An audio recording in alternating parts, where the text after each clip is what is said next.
Hi everyone, I'm Chris O'Neill from Sew the Distance. Thank you for joining me today for week 15 of our Sewing Room Organization Challenge. So if you're new to this, we are organizing our sewing room over 25 weeks, slowly doing it so we have lots of time to sew while we casually get things in order by the fall and just in time for all those holiday projects that we want to make. So this is, like I said, week 15, and it is June. And the new topic for June is findings. And what I mean by findings is buttons, snaps, hardware, zippers, all that stuff that we can never seem to get our hands on when we need them, and is, at least for me, all scattered out throughout my sewing room. So we're gonna get those things in order this month. And this week we're gonna talk specifically about zippers. So I have a lot of zippers, and well, let's just take a look at them. So here are my bins of zippers. You can see they're quite full, and I get into kicks where I like to make little zipper pouches and tote bags and stuff like that. I haven't done it in a while because mask making kind of took over, but for a long time I would make them. I have a pile, I'll put a picture here of them. So I would buy my zippers in bulk, and I specifically would buy on Amazon, you can get like 144 zippers that are just a mix of different colors. They're all the same length, and they're decent zippers. They're plastic. They're not super high quality, but they absolutely do the trick for zipper pouches. And I would do that a lot. I get them. So I have quite a bit of those of colors maybe that I didn't use. But I also have some higher end zippers, like this really pretty metal zipper that I got, I think, at a quilt show. I also love to buy zippers on the roll.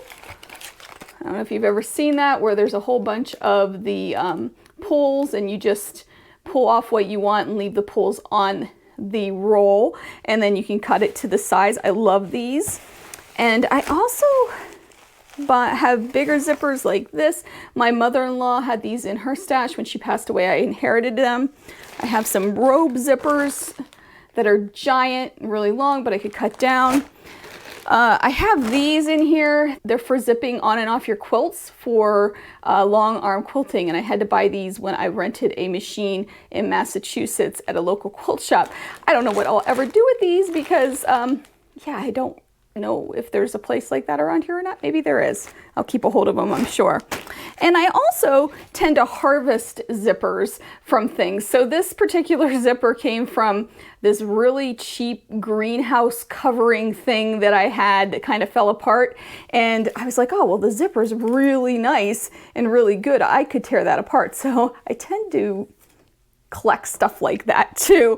And then I also have just some vintage zippers, some sheer zippers, invisible zippers. All in all, I just have a lot of zippers. But my all-time favorite zipper to buy, and who knows, how many times can I say zipper in this video, is the Patterns by Annie, or Annie.com. These are the best zippers, especially for tote bags. They're nice and wide. They're a little pricey, but so worth it. I'll put a picture on an insect so I can see that you can't really see this with the glare, but these are really great zippers, and they're double zippers. See how they have double pulls? Love that. So I have a lot to go through and a lot to do. Oh, I also have, and I've never used them, but these wonderful old vintage metal zippers that I got at a yard sale. And I always thought that they'd be really cool in bags too. So along with having a scrap problem, a fabric problem, magazine problem, a book problem, all that, I also have a zipper problem, as you can see, and I need to organize them. So there are many different ways to organize your zippers. You can put them, clip them together by color, and you can hang them on nails or on hooks in your sewing room, or you can organize them in bins, or even make zipper pouches and color code them and keep your colored zippers in them if you want to do so.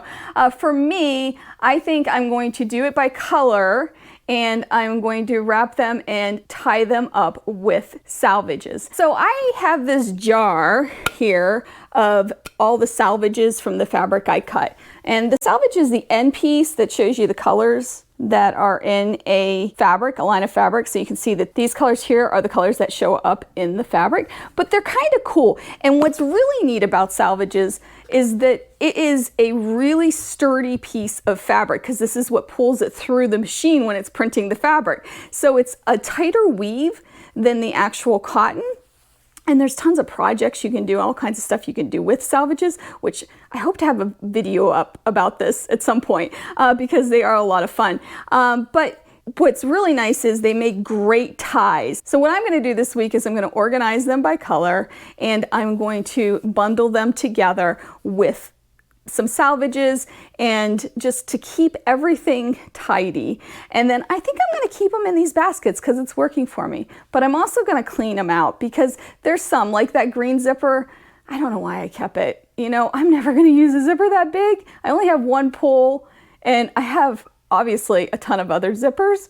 So that's going to go. I'm also going to clean out some of the old zippers that I have that I just know I'll never use.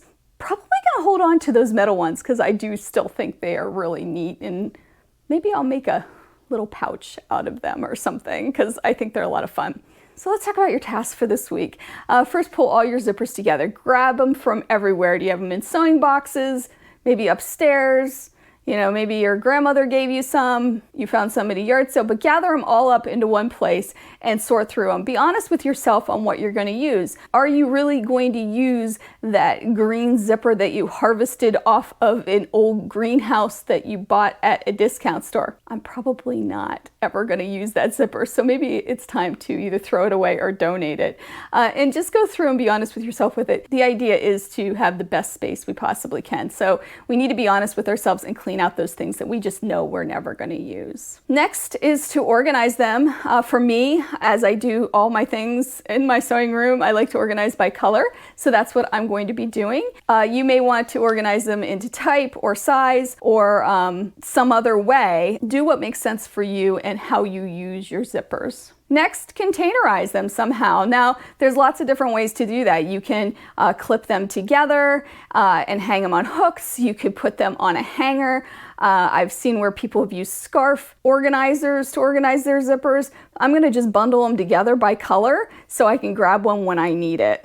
One great idea for organizing your zippers is to use one of these plastic containers. You can get them at most craft stores, and they're a great way to keep all your zippers together, and they stack nicely too, so you can grab them when you need them. Finally, your fun task is to make something with a zipper. I love making these little zipper pouches. They're a lot of fun. You can make different sizes and different shapes, and they make great gifts. So try your hand at making some sort of little project. If you've never put a zipper in, please let me know in the comments. I can do a tutorial on it. It's super easy. It is one of those things that looks so intimidating, but it's really not. You're basically sewing those flanges to pieces of fabric, and it brings those two pieces of fabric together. That's all it is. So it's not a scary thing.